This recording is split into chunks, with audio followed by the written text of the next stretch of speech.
Hello guys, we're on the golf course as you can see. We're going to be comparing two swings. We're going to be showing you the putting stroke and iron swing. That's it. We have two athletes today. Our first athlete is Eduardo. He's 20 years old, 6 foot, 205 pounds. He's played soccer his whole life, no golf experience, and works out 6 days a week. Our next athlete is Brian. He's 24 years old, 5'10", 180 pounds. He's played golf for 15 years and D1 golf in high school. He does rock climbing, and he rarely hits the gym. Hi, my name is Darrell, and today I will be comparing two swings of two athletes by looking at their similarities and differences.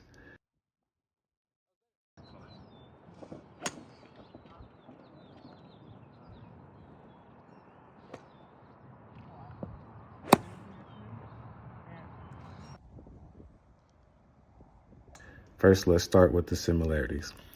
Both athletes show strong overall fundamentals and efficient swing mechanics. Both maintain a good bend at the waist, which helps with balance and control. Both stay on a plane during the downswing, leading to more consistent contact. Both have proper alignment with shoulders and feet aimed at the target. Both keep their eyes on the ball throughout the swing, improving timing and focus, and both rotate their hips well, helping generate power and transfer energy effectively. Now, the differences. One athlete shifts their weight too far forward at the top of the swing instead of keeping it more balanced on the backside. There is not enough shoulder turn, which limits power and fluidity. The lead arm bends, reducing swing width and consistency. There is minimum wrist hinge, which lowers potential club head, speed, and power. The grip is incorrect, which can negatively affect control, accuracy, and overall performance. In conclusion, both athletes have solid fundamentals. Improving these key differences can lead to better efficiency, power, and overall performance. Now let's look at the putting. Whether you're a novice or a pro, a lot looks the same on the surface, but the small details change everything.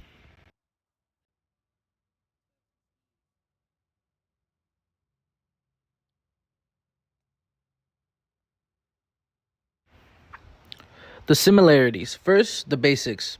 Both the novice and a pro are going to line up straight to the target. They both keep their head positioned directly over the ball for a clean line of sight, and the goal is identical. Get the ball rolling end over end towards the cup. The difference. The difference is all in the mechanic and the feel. Body movement. A novice usually uses their whole body to move the putter, while a pro stays rock solid and only moves the shoulders. The wrist. Watch the hands.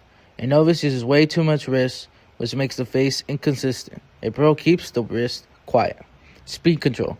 This is the biggest killer. A novice has horrible speed control, usually hitting the ball way too hard and blowing it past the hole. A pro focuses on dying the ball at the cup. What's up, everyone? We'll be showing you a novice to pro workout designed to turn gym strength into golf power. Most people just lift heavy, but golf is about stability, rotation, and explosive force. Let's break down the program. For the warm-up, we start off with jumping jacks, arm circles, gate openers, torso twists, and bodyweight squats. I would usually have my athletes do this for 30 seconds each until they get warmed up. First workout we will be doing is single arm dumbbell bench, 3 sets of 10. We start with this to build core stability. It stops you from rotating on the bench so you can stay steady during your golf swing.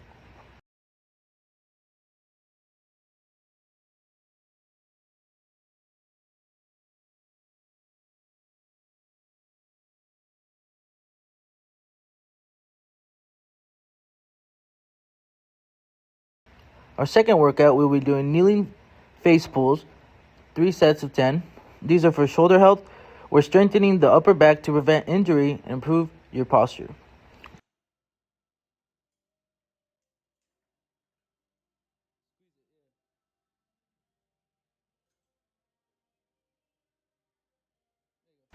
The third workout we'll be doing is single arm dumbbell rows, 3 sets of 10. We want to control the weight here. This builds a strong back for more powerful and controlled backswing.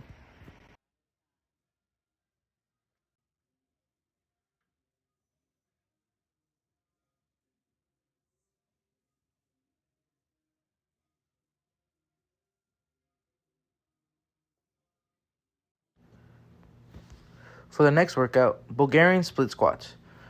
2 sets, 8 reps. This is for single leg strength and balance.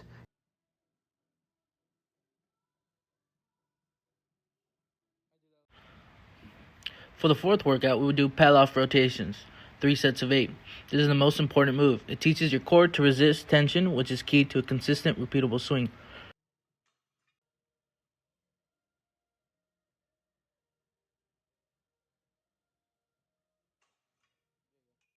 For the fifth workout, we'll be doing box jumps, 3 sets for 6 reps. This is where we get explosive. These build the vertical power you need to increase your club head speed. For the sixth workout, we do side lateral lunges, 2 sets of 8 in each leg. Golf is a side-to-side sport. These help you master that weight shift from your back leg to your lead leg. For the seventh workout, we do medicine ball slams, 3 sets of 8. This is where we use your hips, not just your arms. This is where we learn to transfer raw power from the ground up. Lastly is the incline treadmill walk, about 20 to 30 minutes. We finish this for endurance because golfers usually walk 6 to 5 miles. You had one shot, one opportunity to seize everything you ever wanted. After giving the novice a lesson, as you can see, he does look better. He has an interlocked grip now. He's not holding the club like a hockey stick. His feet are more shoulder width, and he's standing taller and more like an athlete.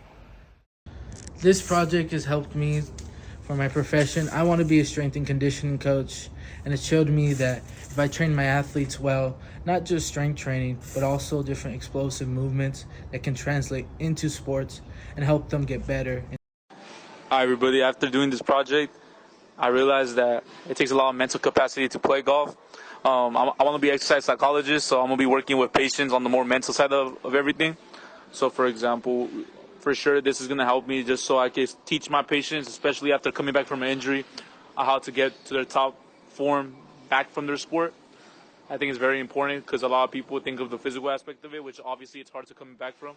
But specifically when it comes to the mental side of it, it can be even harder just because it's a mental barrier that could imbalance you from never being that player you once would be. Hi, next I will talk about how I can use the key differences and similarities moving forward in my profession. So as a coach and a trainer, regardless of the sport, I can use these methods to find issues or things that can be improved with beginner to novice athletes versus professional athletes. So for me with basketball, I could pay attention to foot placement, foot position, squatting position or standing position, whether they're squatting properly, whether their feet are shoulder width apart. All of these differences in comparisons to a professional athlete. So this would help me to improve my training methods, to improve the athlete, and to just have an overall better knowledge of training methods within itself.